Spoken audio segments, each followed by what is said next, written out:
Welcome to another episode of Legal for Tech, the podcast. So guys, you do recognize my voice here. I will change this entrance at some point. It's always Rosie here. And as I've said many times, this is just a group of students and young professionals who are very interested in anything that has to do with technology. And yes, it's regulation. So today I am joined by my friend and colleague, 𝐤𝐵𝐸 𝐸𝐬𝐿. Hi, 𝐤𝐵𝐸. Great to see you. Hi, Rosie. Great to see you as well. I am super happy today because not only we managed to talk to a person we'd already talked to in the past, but also he's now become a friend of the podcast. Happy to see you, Kai. Great to see you. Many thanks for the invitation. Happy to be here again. I'm super happy to have you here. It's always a pleasure to see you and always a pleasure to ask you, first-hand experience, and especially in these very delicate times. That's what I'm going to say, not to say controversial, because I've said it too many times in the last recording. I'm sure that all of our listeners know about you, but just to keep track of what you're doing right now and what you're working on, do tell our listeners here, Kai Zenner, who are you and why are you here? Gladly. Indeed, Kai Zenner, I'm working in the European Parliament for MEP Axel Voss now for over 8 years. We are both feeling even more older when we are talking about this time that I'm already here, and also Axel, who is even longer in the European Parliament. And indeed, we were working a lot on AI, on data protection, and so on and so on. And normally, I could have tell you or given you a long list of legislative files that I'm currently working on. Normally, it was around 5 to 7.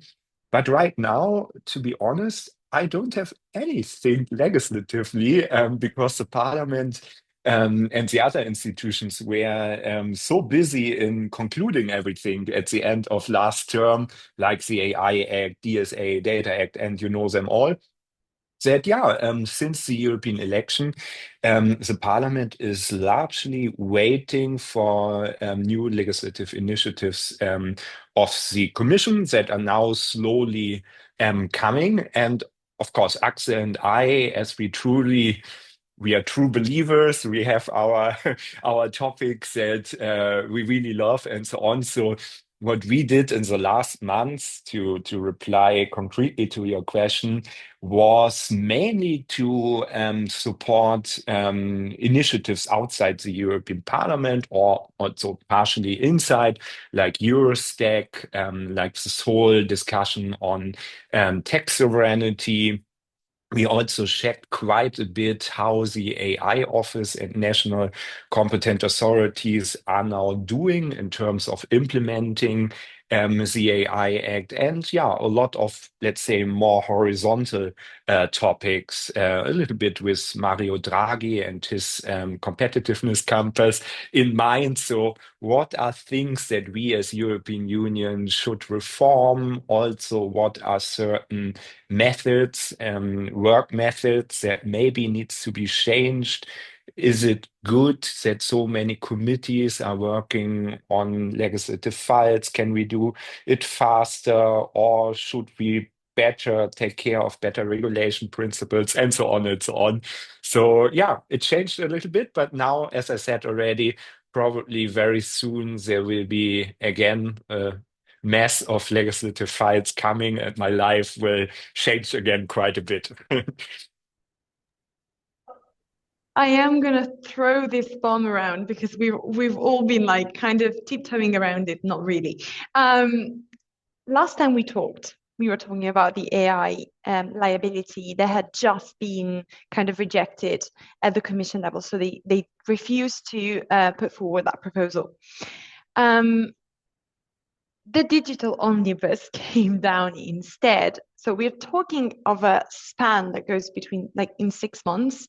6 months ago, we were thinking of having AI providers liable for what they were doing, similarly to how producers are liable for the products they put on the European market. So it would have been like a specification on how to do that. And now we are talking about simplification. In terms of also your experience of the AI Act and how things like, for example, AI conformity may be difficult to prove, why do we need simplification, and is the digital omnibus the right way to achieve it? Very good question. So maybe first of all, I want to refer to a Financial Times article from today, which I would say is proving Axel and me, Andrea Render from SEPs, and a lot of people in civil society, from companies and so on, right? Because in this article, it's talking about insurance companies that they are not willing anymore to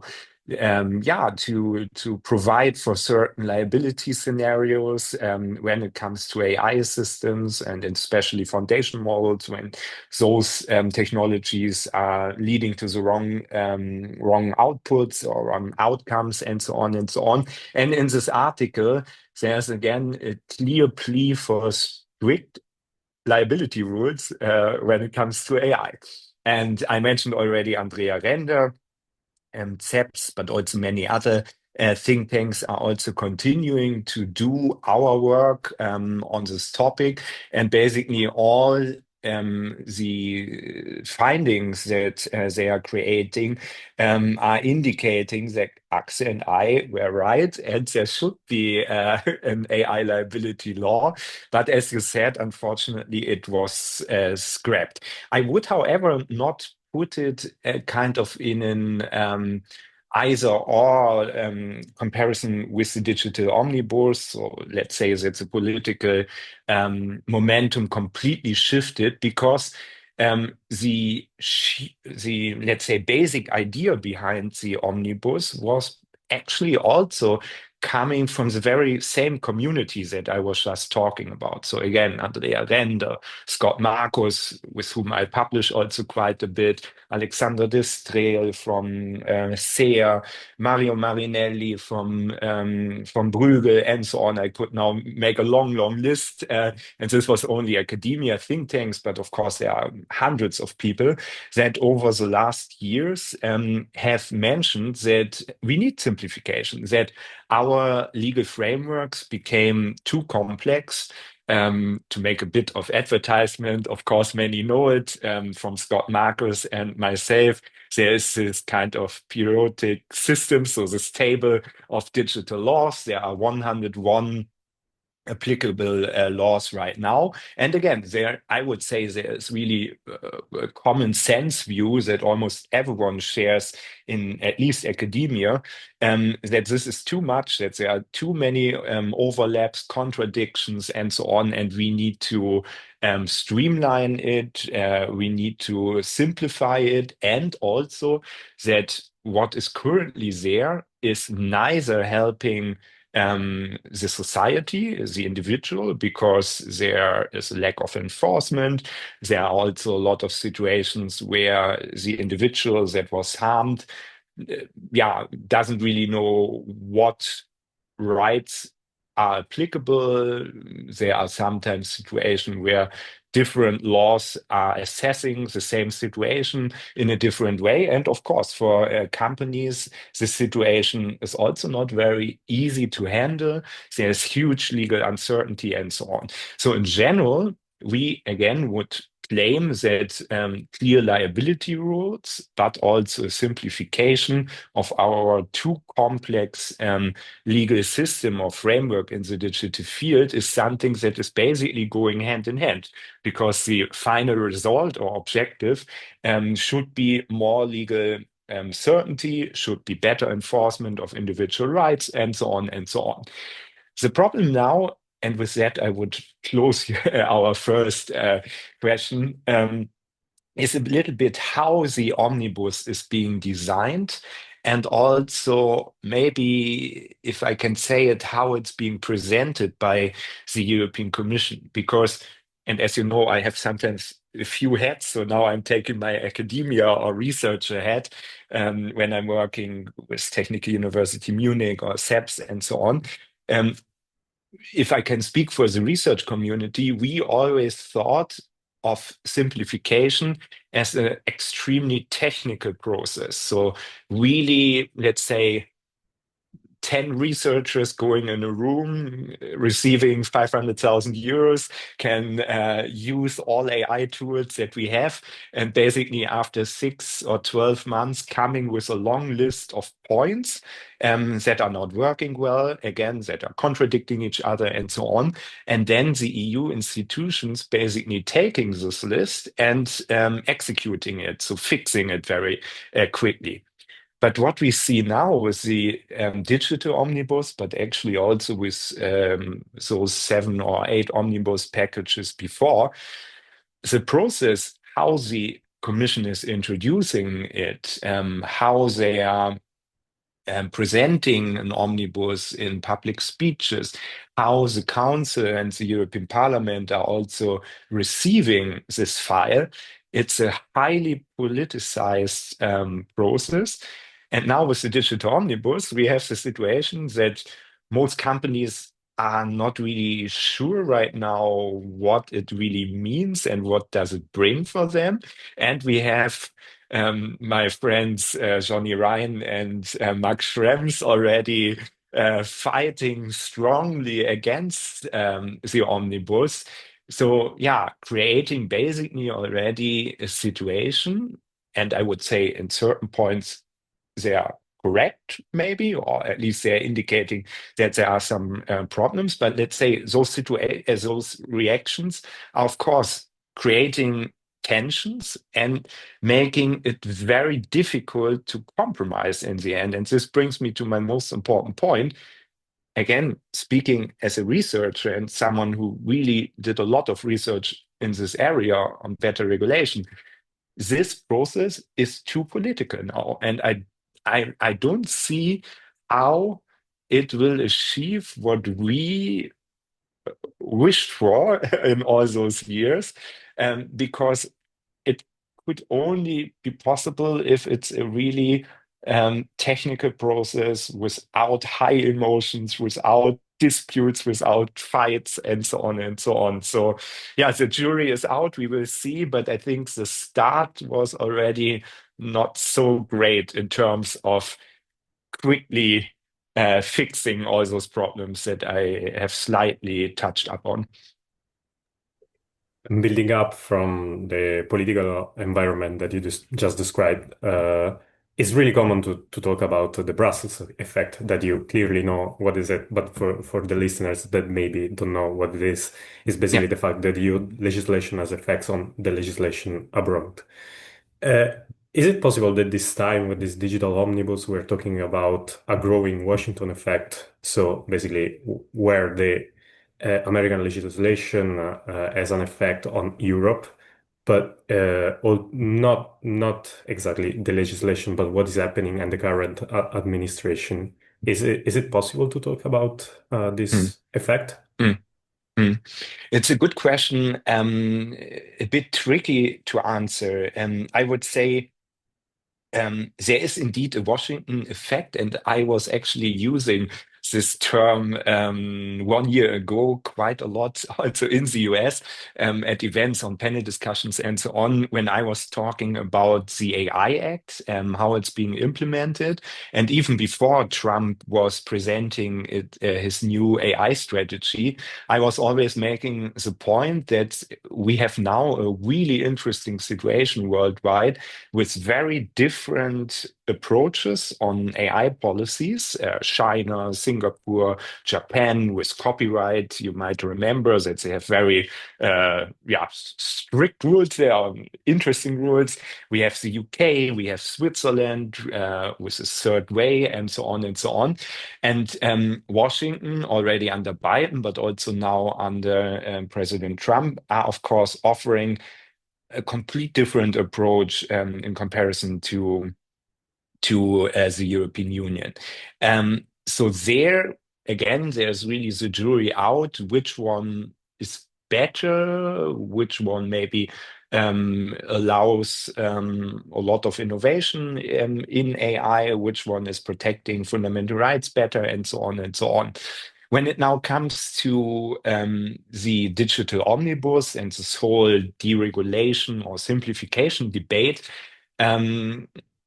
yeah, let's say you could also term it Washington effect, but due to the fact that it's basically, at least in research, a kind of very limited term that is mentioning how successful Europe's regulation is worldwide, I would not use it, but speak instead about pressure from Washington, D.C., because this was definitely there, even though it's not the single reason why we now have simplification. So we discussed it already the last time. I think also with the AI liability directives, there was indeed a lot of pressure coming from Washington, D.C. against our proposal. For example, AmCham, the Trade Association of American Companies here was quite outspoken, Meta, Google, and so on and so on. You can name it, ITI, CCIA. And of course, back then, this had impact, but also on the AI liability, this was not the only reason. Also in the European Commission, as we discussed the last time, there were many people not so much in favor or unsure if it's the right time. And similar, I would say, we should assess the pressure from Washington right now. It was definitely helping those in the European institutions that wanted to simplify, that wanted maybe in certain areas also to deregulate, because then they could say, our American friends are also saying that.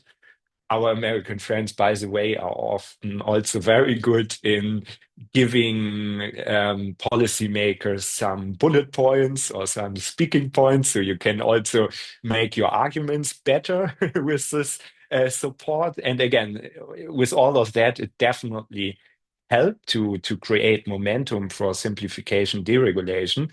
But as I already kind of indicated in my first answer, simplification was a demand from academia, but also from industry, from BDI, from Business Europe, Digital Europe, but even from 𝐄𝐿 Access Now and civil society. There were demands to simplify or to make legislation more effective. 𝐄𝐿 Access Now, for example, in particular when it comes to enforcement, which is, by the way, in my opinion, really bad, and they are making a lot of good points on it.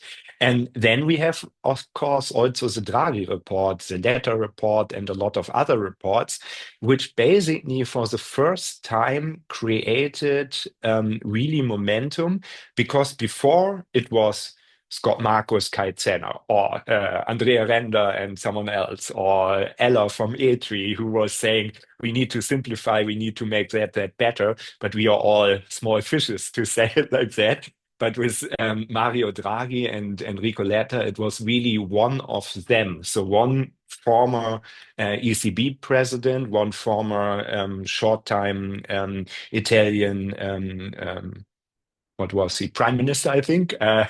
Was a detail, but I think Prime Minister. Yes. And so it was really from the highest rank basically possible that this push was being made. And I think this together with the US pressure, this together with all the prep work that people like Scott and I did and so on, and of course also the declining European economy, the geopolitical problems and so on. It created basically what Christina Caffarra in another topic called the perfect storm. And we really had the perfect storm now for simplification / for some even deregulation. I love how it's all the Italians that want to simplify things, and I think this is brilliant. But also, a point that you made that I think was absolutely interesting from our perspective is this idea that, I mean, the Americans, of course, have their stake in this, as they should, because we are the biggest market. Like I read something today, it was 450 million European consumers. Mhm. It's a lot Yeah. of people. Yes. It's a lot of money. It's a lot Yeah. of money. But it seems to me that that kind of hints to one problem that may have arisen with the Digital Omnibus and other documents, other proposals of the European Commission, which is the best points are the ones made by big stakeholders, Yeah. which tend to be American. And the Draghi report, the Letta report, do hint to European firms having to be made stronger and kind of facilitated in their trades. And we're not talking about big tech conglomerates there. We're talking about SMEs. We're talking about very specifically oriented businesses, medium enterprises that are very good at doing one thing and they do it perfectly. That's the European way of doing business until now, at least. So my question is like, is there a way that, because I've also read what you wrote in general, I think that your focus was much more kind of sovereignty oriented in a way, like let's make what we have grow faster and better. Whilst the Digital Omnibus feels, and that has been a critique to it, feels a bit more like, oh, let's help these guys because they bring us great services, but they are American, right? Yeah. Yeah. So you mentioned already European Way, and indeed, together with I think 30 people, and there were even more supporters, we created this publication in May, which was actually called European Way: How to Reclaim Our Digital Future. So very big title, let's say. But indeed, we're making exactly the point that you have just described. We have a decentralized economy in Europe, especially in Germany. We are always proud about our mass of SMEs, but it's the same for at least the north of Italy, as far as I know. But also, many other economies in Europe. And I would completely subscribe to what you have just said, that many digital laws, but laws in general coming from the European Union, we are not really good in representing the interest of small European companies. Again, I was talking already about better regulation. I truly believe we have a very big representation gap here in Brussels, because lobby is costing money. If you are seeing what some companies are investing here, I think it was 9 million from Meta every year, for example. Even the biggest German company is probably, I don't know, Siemens, SAP. Probably they are investing 1 million or something, but there is already a big gap. And again, those companies are an exception. Most of our companies are super small and don't have anyone here in Brussels. And they also are not fully represented by, for example, the chambers of commerce, who are, in my opinion, doing an amazing job. But they don't have the capacities to reach out to each and every SME in different sectors and so on. So it's very often the case that large sectors are completely overlooking deadlines for feedback, consultations, that something is happening. And suddenly they are listening, there is a sectorial law becoming applicable in 1 month. Now you need to be compliant. And here the European Union indeed needs to get better. Draghi, even though this was not the main point of his report, is slightly touching up on it. I mentioned it myself at the beginning that also Axel and I, together with many friends and allies, we were thinking a lot about how we can improve the policy cycle here in Brussels and how we can make sure that also civil society and so on is better involved, because, and this is again my strong opinion also shared by Axel, if we will not change it soon, we think the democratic system and the European Union might not exist much longer, because we feel people are getting more and more frustrated about exactly that point, that Brussels is not really with the people, with their needs and so on. And again, it's really about how we are working here. And there, maybe Macron had a quite good idea in execution, maybe here and there are some weaknesses, but with those town hall meetings and this kind of citizen representatives and so on, I think this is maybe a way to go. But again, it's definitely a discussion that Brussels finally need to conclude and or at least start. But now going back to the omnibus, until we are having those changes, of course, it will take many, many months, and this will be too late for the omnibus to benefit from hopefully good changes in the future. What we can do now is basically, help the Commission to do better outreach. The proposal is, of course, already on the table, but the Parliament and also the Council, of course, probably want to conclude the omnibus rather fast, but nevertheless, they should check, especially with sectorial players, especially with rather specific civil societies that the Commission maybe have overlooked, if those proposed changes are in the end really positive, net positive. Are they really beneficial? And this would be maybe my final point on that question. Because also my feeling is some of the proposals are maybe good if you are a very powerful company with a big legal team and a lot of financial capacities in order to hire even more consultants and external lawyers.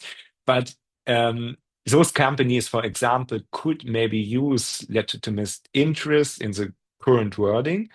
But is it really a formulation, a legal text that gives SMEs without a policy team, without a legal team, enough legal clarity in order to say, okay, yes, I can train now my AI model or my AI system in a compliant way? Currently, as a lawyer, I would say no.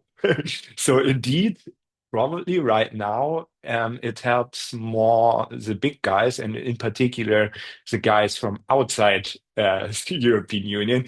I think here, and I want to give credit because until now I often criticize them, the German government is really learning a lot and improving a lot.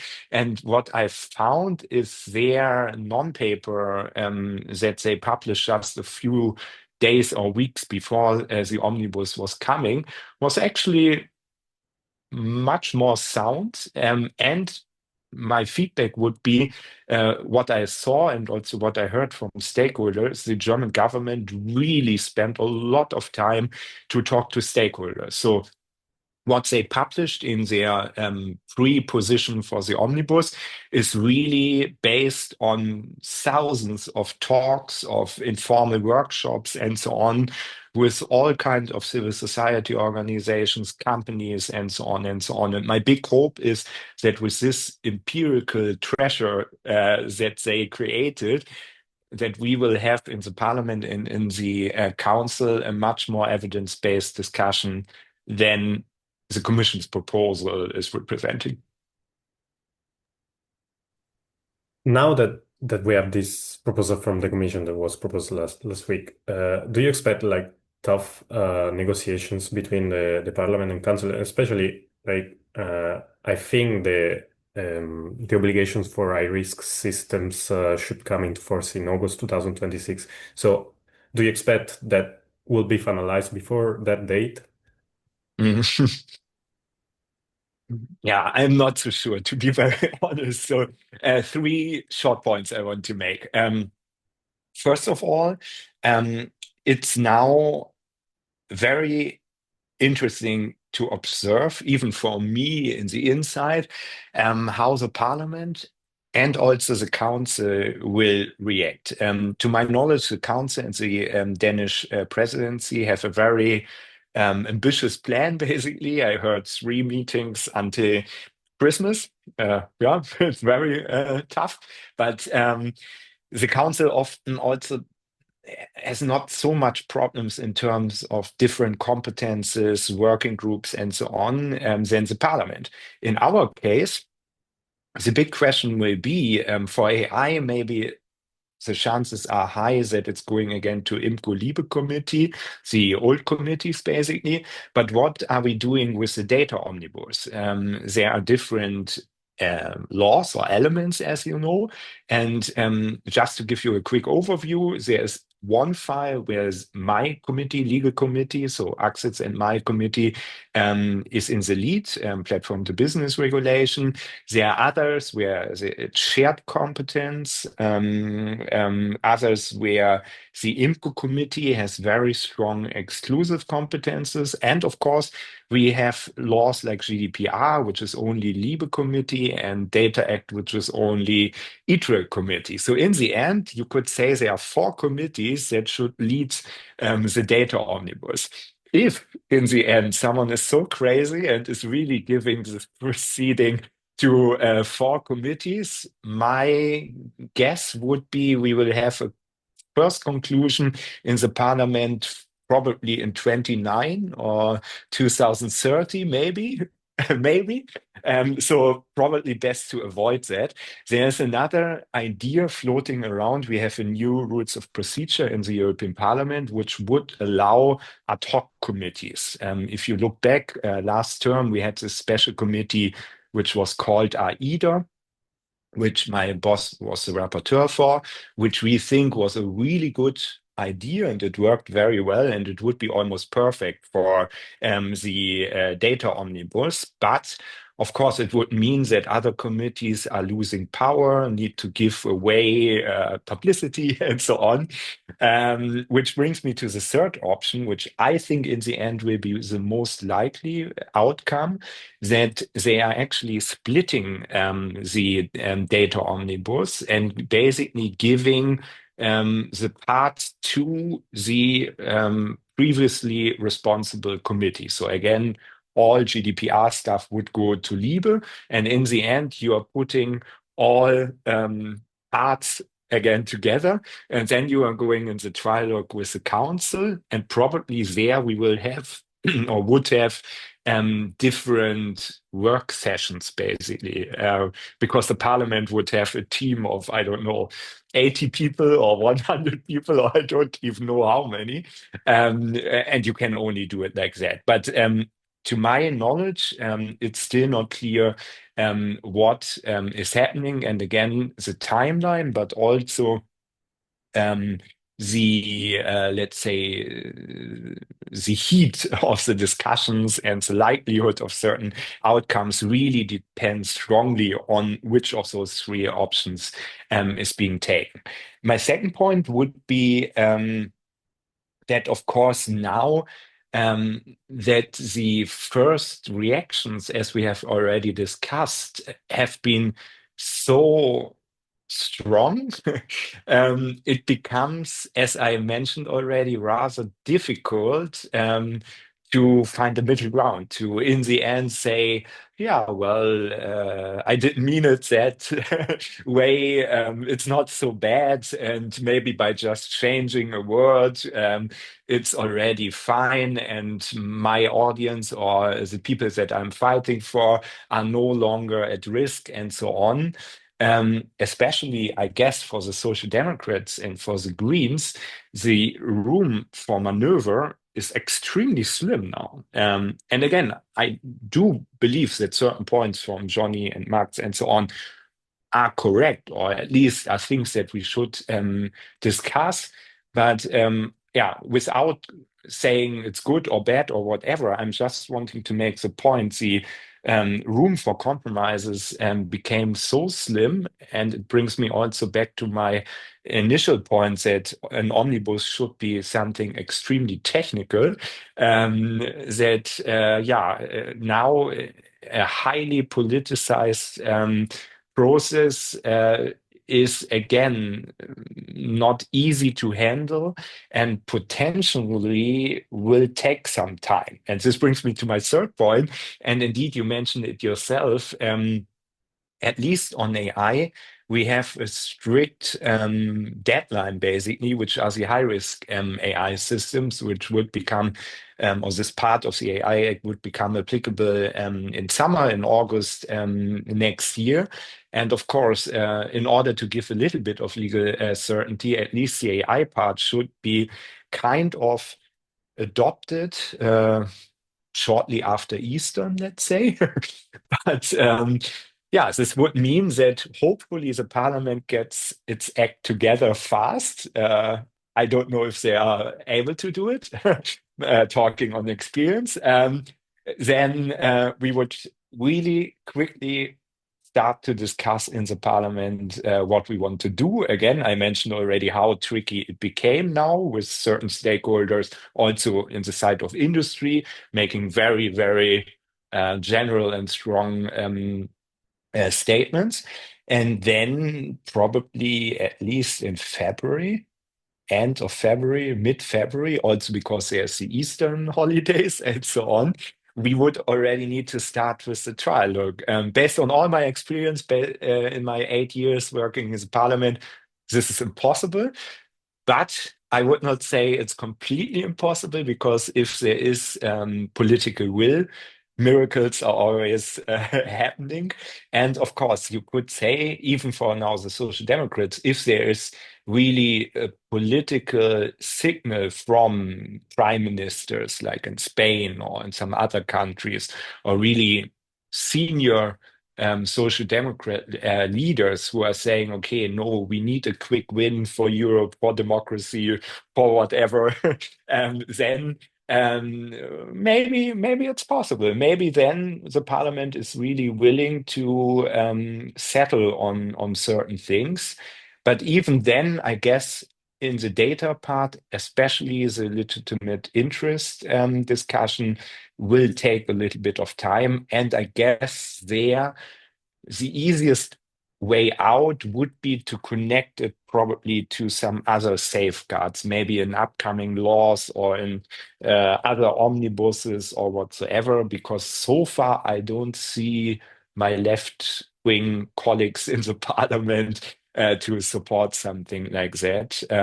But yeah, in my third point, the final issue that I want to mention is that when it comes to the council, there is, of course, a lot of pressure, in particular from Germany, but also from Macron, from Renew, France, and many others that really want also domestically show their companies that now it's becoming easier, that compliance costs are decreasing. And again, I'm not making any judgment here. I have a strong opinion, but I keep it for me now. The member states feel that with this simplification package, they could do that. So they could send this signal to industry that now the regulatory burdens are becoming less. So I think especially from council side, we will see a lot of pushes and constant, even for the data part, constant signals that we need to do faster. And maybe in the end, they are even willing to make certain compromises in order to allow a faster adoption by giving up certain parts that they are not so fond of. This, of course, would be a potential way out to match this crazy timetable. That was a beautiful explanation of how the kind of Brussels machine works, this kind of big clock where everything needs to fall into place, otherwise things don't come out on time, quite literally. And at the same time, you mentioned this juxtaposition with the idea that, you know, you also have 27 national governments, of which some are very, very strong in making their voice heard. And connecting to this idea of a European kind of togetherness in making a decision, and the more national idea of sovereignty, which, even if we're talking about European sovereignty, we're still talking about a national concept.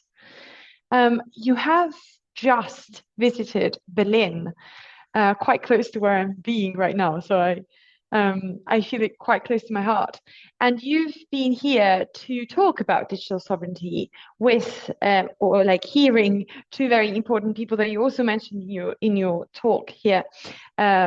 President Macron from France, and of course, Chancellor Merz from Germany. Can you bring us the news? What's happened there, and how does this kind of clock into the clock that we've been describing about the European Union? Yeah. I need to take care that I'm now not giving a kind of keynote because it's another topic dear to my heart, that Axel and I, as I said, it's the first question, we are now fighting for basically 8 to he already 15 years. So making Europe stronger, making us more resilient and so on. What I'm currently like to do is to just go back a little bit in history, short history, and just to say that the talk on digital sovereignty and resilience is basically as old as the internet. And there were many phases where there was at least a little bit of public discussion. The latest one was in 2019, 2020, when Commissioner Breton was really pushing for it. And again, Axel and I were basically from the beginning involved, especially him.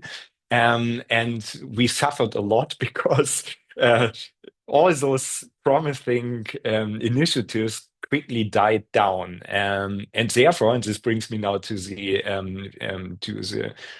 status quo, to the present, for us is of course so relieving and so nice to see that finally digital sovereignty made it on the center stage, that finally our topics that we were fighting for so many years became basically, the common sense opinion or position.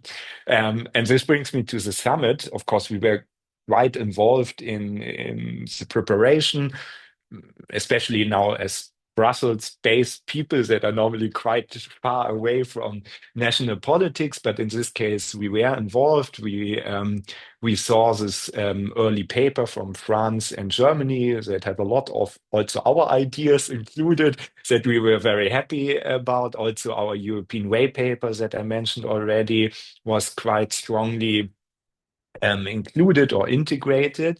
And then we went to the summit, and we're kind of between maybe we are super excited or we are scared of a big disappointment, like so often in the past. And luckily, it became the first option. Of course, the summit had also some dull moments, and not every panel there was good, but in particular, the speeches from Macron and Merz were very forward-looking, also very concrete. So we were definitely leaving those hot air discussions that are basically just dropping certain buzzwords and no one really knows what it means. So like, let's all being open or interoperable, and then that's it. No, they were actually quite concrete what they mean with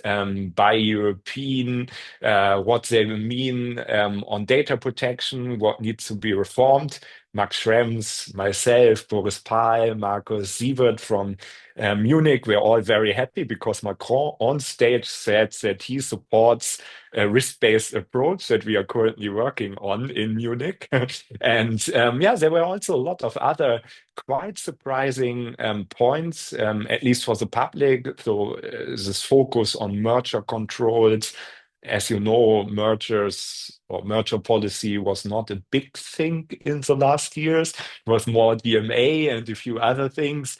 Public procurement was clear, but also sanitization was being mentioned and so on. And actually, concrete initiatives that both countries want now to do. And the summit also created a declaration that in the end was signed by all member states. And there, as an as someone who is obsessed with better regulation, I was so happy because we had this situation that there was a paper on digital sovereignty created by the Austrian government, which was not part of the program in Germany, and of course the French-German paper. And in the end, they were merged. So people finally realized that you can put things together and you don't need to work in silos. And alone that moment for me was, finally, finally something is going in the right direction. And at the very end of the summit, there was an announcement in a kind of side event of industry initiatives where basically companies like Mistral and SAP, but also startups and I think Siemens, Novartis, and so on, were mentioning what now they want to do in terms of resilience, digital sovereignty, and so on. So yeah, to summarize, we were very happy. We are a bit more optimistic about our digital future. We were, it is very promising, especially those to see those industry-driven initiatives that are now coming out of the summit. And it will, of course, depend now all on the big question how those initiatives that Macron and Merz were presenting are being implemented and executed. If really this conference was a kind of Schumann situation where we really see a big step forward in terms of the European Union. And maybe just a final word on simplification, because also simplification played a big role during the summit. For some people, a bit too much, which again, I would say maybe those people have a point. But simplification, of course, as I said, is super important. On some panels, it was maybe presented as a kind of silver bullet that alone is solving everything, which I don't think is credible as an argument or prediction. It was at least quite good to see that the German and the French government are there very aligned, are also working quite closely together, and again also underlined quite regularly, especially our digital minister, but also the prime minister and the president, that they don't want to deregulate. They want to really fix those clear legal problems and mitigate maybe those parts that are really creating unnecessary regulatory burdens without good effect on civil society. For example, in parallel notification obligations that are just creating a lot of extra work without, again, as I said, any positive net effect in terms of safety. So all in all, I think even on this part, on simplification, it was a rather good assessment and a good atmosphere. But also here, it all depends now on how those big statements are being implemented and executed.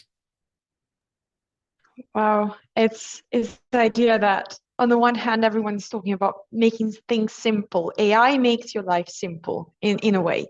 And having multi-platforms, like everything on Google or Meta or whatever, makes your life simple.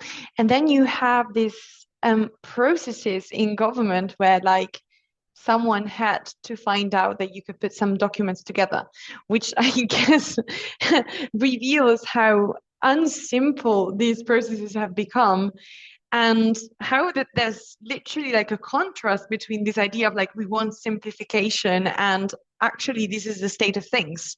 So I absolutely loved your explanation, and it wasn't obviously a giveaway. It was just an honest opinion. I'm really happy that you could have your Eureka moment here in Berlin, and yeah.